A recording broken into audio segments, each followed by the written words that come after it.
এইসব চলে যাবে বুঝেছো আর দুদিন পর। তোমাদের জেনারেশনের পর কি আর কেউ গোবর দেবে? তোমাদের পর কি কেউ দেবে গোবর?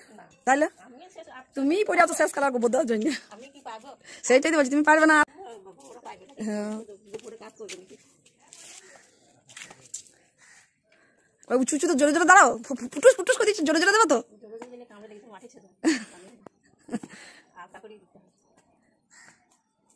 মজা লাগে বলো দিতে?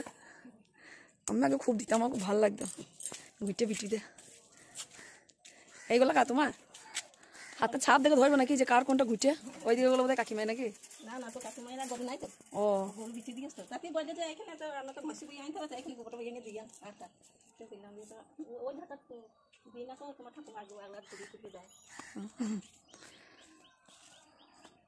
চলো গোবর দেওয়া একটা শিল্প, সবাই পারবে না। কত আল করছে এটাকে লাগাইতে হয়, নাহলে আবার শুকিয়ে লেগে যাবে দেয়ালের সঙ্গে কামড়ে। রিক্তা দেয় তো গোবর সেই এই দিয়ে গলিগুলো কাঁদে কাঁথা। এই এই তোমার পাকা দেওয়ালে গোবর দিতে হবে, তাহলে ভালো ইয়ে। তো দেখো আমি এখন গিয়েছিলাম ও বাড়ি, এ দেখো আমাদের এখানেও ঘুরতে দেওয়া, সব ঘুরতে দেয় ওটা পাড়ার লোক। তো আমি দেখলাম ঘুরতে একটা শিল্প যেটা হারিয়ে যেতে চলেছে, তো সেইটাকে ধরে রাখলাম যে ভবিষ্যৎ জেনারেশন দেখতে পাবে যে ঘুরতে দেওয়া কিন্তু সবার দ্বারা হয় না। আর একটা কথা, চলো ঘরে গিয়ে বলবো, রাস্তায় কথা বলতে খুব প্রবলেম হয়। আমি ওই বাড়ি থেকে চলে এলাম, এখন বাজে 8টা 25। আমি এখন রান্না শুধু ভাত বসিয়ে গেছি, ভাত তরি তরকারি আমার বর করছে। কেন করছে? যেটা হচ্ছে তোমাদেরকে প্রতিদিন আর কত রোগ ভোগ কাহিনী শোনাবো। তো আমার বাবার হলো, মায়ের হলো, এখন আমার হয়েছে। আমার অ্যাপেন্ডিক্সে ইনফেকশন হয়েছে, এখন কেমন কি আছে সেটা দেখার জন্য সোনোগ্রাফি করতে দিয়েছে যে অপারেশন করতে হবে কিনা। তো সেটার জন্যেই কালকে আমি গেছিলাম আলট্রাসোনোগ্রাফি করতে। সারাদিন না খেয়ে থেকে জল যতটা পাচ্ছি খাচ্ছি, কারণ খালি পেটে বেশি জল খেতে পারছি না, বমিটিং হচ্ছে, যেহেতু আমার পেটে প্রচুর ইনফেকশন হয়ে গেছে। এবং এটা আজকে আমার মায়ের অ্যাক্সিডেন্টের আগে থেকে হচ্ছে। এবার খুব যখন বাড়াবাড়ি হয় আমি নিজের মতো নিজে ওষুধ খেয়ে নিই কি পেন কিলার, কারণ বুঝতেই পারছো বাড়িতে এতগুলো রুগী নিয়ে, বাচ্চা নিয়ে, স্কুল নিয়ে আমার নিজের চিকিৎসা করানোর মতো সত্যিই সময় নেই। তো কালকে আমি সোনোগ্রাফি করতে গেছিলাম, আমি 5টা অবধি সেখানে ছিলাম না খেয়ে, খিদেও হয়ে গেছিলো। কিন্তু এত জল খেয়ে, তোমরা জানো সোনোগ্রাফি করতে গেলে খুব মানে জোরে টয়লেট পেতে হয়, তো সেই টয়লেটটাই আমার পাচ্ছে না। আর সেটা পাচ্ছে না বলেই মানে আর ছবিটা হয়নি, তো আমাকে বাতিল করে দিল। তো ফিরে আসতে হচ্ছে বলে আমার বর একটু রাগ হয়ে গেছে যে তুমি একটু জলটাও খাচ্ছি না। আমি যথেষ্ট জল খাচ্ছি, সকাল থেকে জল খেয়েই যাচ্ছে, টয়লেট না পেলে কি করব। তো এই নিয়ে কালকে মনটা খুব খারাপ ছিল, তাই ভগবানকে বলছি, ভগবান তুমি আর কত পরীক্ষা নেবে। এদিকে মায়ের হাতে, তোমরা জানো যে মায়ের হাতে পুজ হয়ে গেছে, প্রচুর কষ্ট পাচ্ছে মা, এত মায়ের হাতে যন্ত্রণা হচ্ছে, রাখতে পারছে না। এবার ধরো প্লাস্টারটা তো রাখতেই হবে হাতটা সেট করার জন্য, আর গরমের মধ্যে প্লাস্টারটা মায়ের হাতের সেলাইগুলোর মধ্যে মানে খুব বিচ্ছিরি অবস্থা হয়ে গেছে। কি করব, কাল আমি নিজে আজকে 2টো রাত ঘুমাইনি, সারা রাত আমি রাস্তায় বাইরে ঘরে মানে ঘুরে ঘুরে, মানে বাড়ির লোকটাকেও ঘুমাতে দিই না, নিজেও শুই না, এতখানি কষ্ট হচ্ছে। তারপরে মা আবার যন্ত্রণায় কাঁদছে। এদিকে বাবা তো ধরো অপারেশন করে এসে বাবা 3 দিনও রেস্ট করিনি, মায়ের অ্যাক্সিডেন্ট হয়েছিল। এবার আর্থিক দিকটাও তো ভেঙে যাচ্ছে, তখন বাবাকে কাজে বেরোতে হয়েছে। তো বাবা কাজে বেরিয়েছে, এবার অপারেশন করে যে রেস্টটা সেটা হয়নি, বাবারও একটু একটু সমস্যা হচ্ছে। এদিকে মেয়েকে নিয়ে ভুগছি, মেয়ের প্রচুর কোমরে পেন, এত পেন হচ্ছে যে কোমর হিট হয়ে যাচ্ছে, কেন হচ্ছে জানি না। ওকে নিয়ে যাবো ডাক্তারখানায় যাবো, সে মানে আমার নিজের ডাক্তার, মায়ের ডাক্তার, বাবার ডাক্তার করতে করতে ওকে স্পেশাল করে নিয়ে যাওয়ার আমার আর সময় হচ্ছে না। কারণ দেখো একদিন ডাক্তার দেখাতে যাওয়া মানে একটা ছুটি, আর আমার কাছে ছুটিটা খুব মানে খুব এমার্জেন্সির জন্য ছুটি।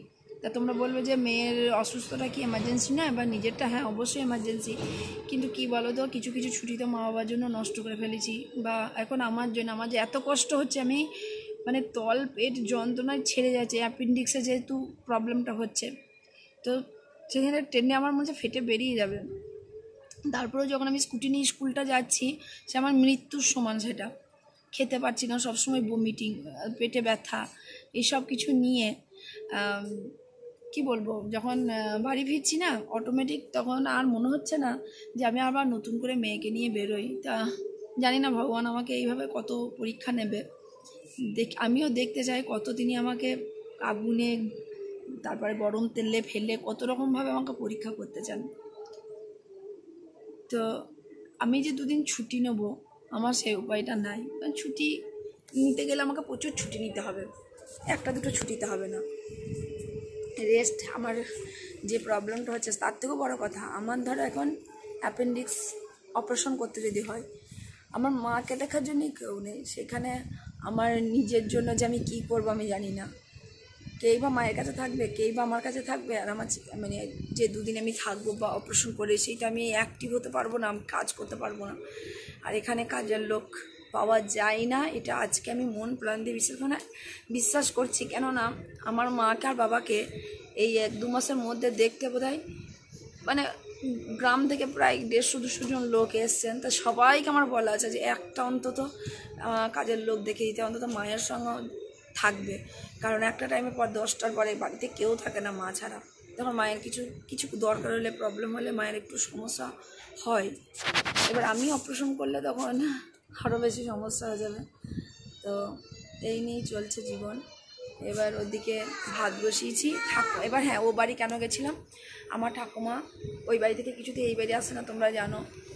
এবার এই বাড়িতে খেয়েও এক এক সময় এত প্রবলেম হয়, খাবারটাও এখানে খেয়ে যায় না, দিয়ে আসতে হয়। কারণ ঠাকুমা পুজো হয়ে গেছে তো খেয়ে যেতে পারে না, আর এই বাড়িতে থাকতে পারে না ঠাকুমা।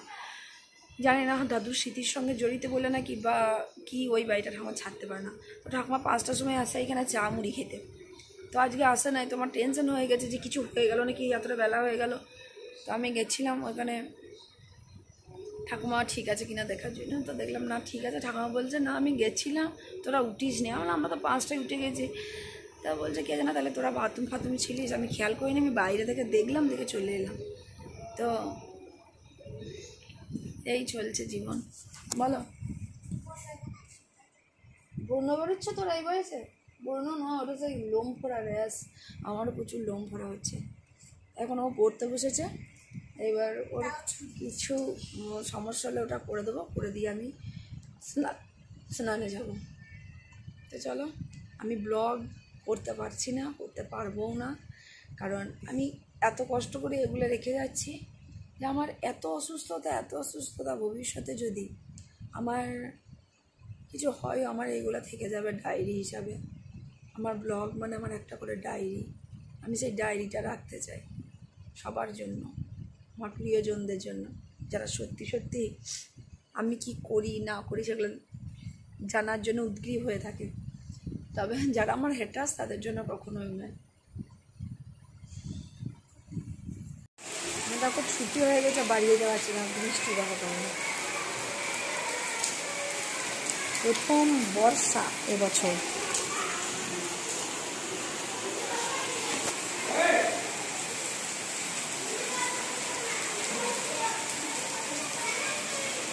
কী করে বাড়ি যাব,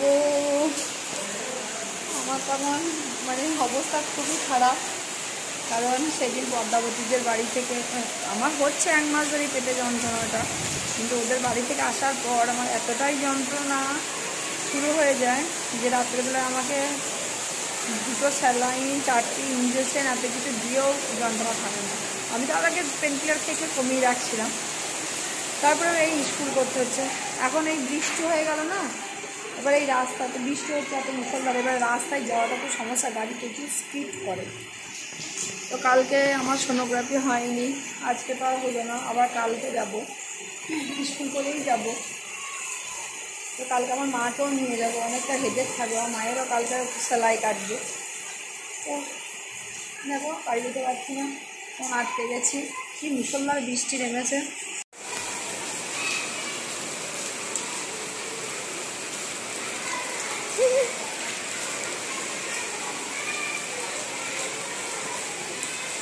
কখন বাড়ি যাব, এ বৃষ্টিটা আগে ছাড়বে বলে মনে হচ্ছে না।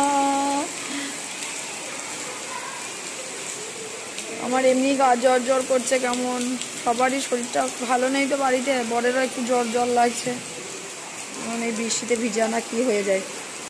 স্কুলের ওইদিকে দেখলে কত মুষলধারে বৃষ্টি আমার স্কুলে, আর বাড়ি এসে দেখছি এক ফোঁটাও বৃষ্টি নেই, বৃষ্টি হয় না এইদিকে, পুরো শুকনো, এইদিকে সব মাটি শুকনো।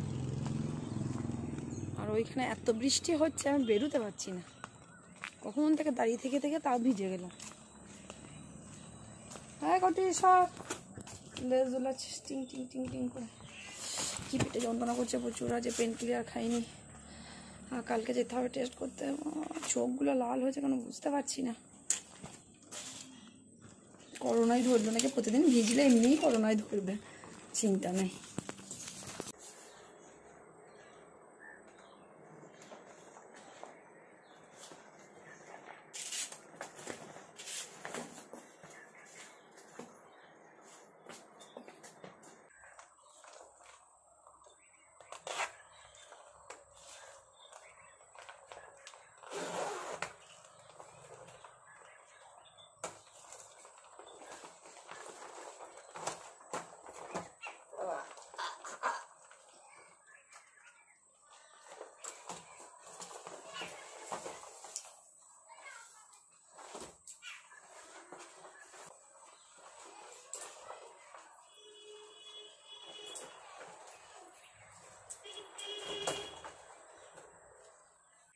কত বড় কুমড়ো পোকা একটা বাসা করেছে ওখানে কোনাতে, কুমড়ো কাই ডিম পেরেছে, যাবেন গায়ে আকাশে।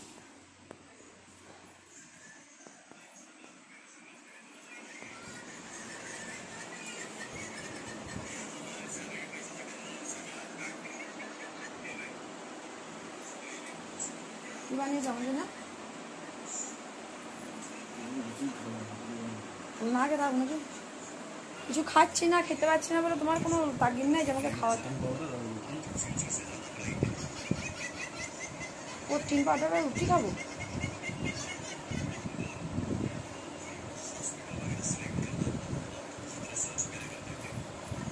ভিজে গেলাম পুরো। হ্যাঁ এদিকে একটু বৃষ্টি না করে, হাতে মুষলধারে বৃষ্টি 2 ঘন্টা ধরে, গদগদ গদগদ করে বৃষ্টি তো বয়ে যাচ্ছে, আর এদিকে কোনো বৃষ্টি না, ভিজে কি হইলাম দেখো আমি, মনে হয় এখনো ফেরে নাই।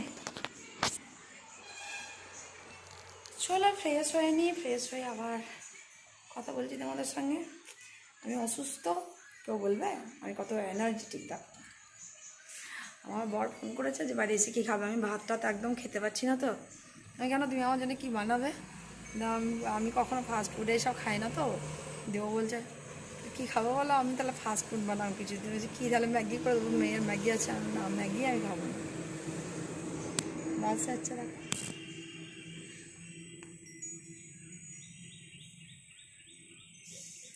জলটা একদম সবুজ হয়ে গেছে, এখন বলছে তোমার জন্য কিছুই বানাইনি, প্রোটিন পাউডার গুলে রেখে দিয়েছি আর পাউরুটি সেকে রেখে দিয়েছি, ওই খাও। দেখো হাঁসগুলো দেখো,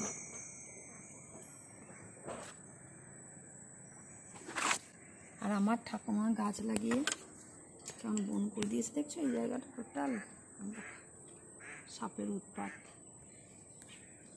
কত শখ ছিল এই জায়গাটা বাঁধিয়ে নিলাম, এবার এখানে বসে পুকুর দেখবো, এখানে পুকুরের জলের যে অবস্থা, আমাদের এখানে বৃষ্টিই নেই।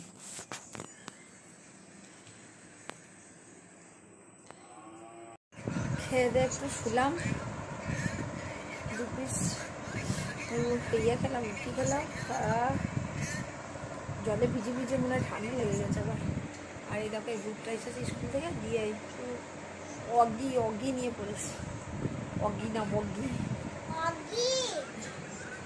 চলো আমিও ওষুধ খেয়েছি, অ্যান্টিবায়োটিক খেয়েছি, অ্যান্টিবায়োটিক খেলে একটু গাটা গুলায় এমন খুব, সেই জন্য খানিক্ষণ দেখলাম শুয়ে একটু রেস্ট করে নিই, তারপরে উঠে আবার রাতে রান্না বান্না চিন্তা ভাবনা করবো।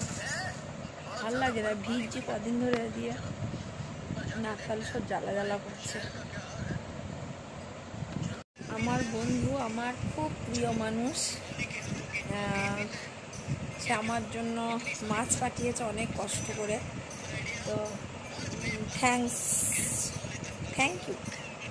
মাছটা খেতে ভালো ছিল, খেয়েছি, আর ভবিষ্যতে যেন এরকম উদ্ভাবন পাই, সেটা নিয়ে একটুখানি বিশাল আলোচনা করতে চাই।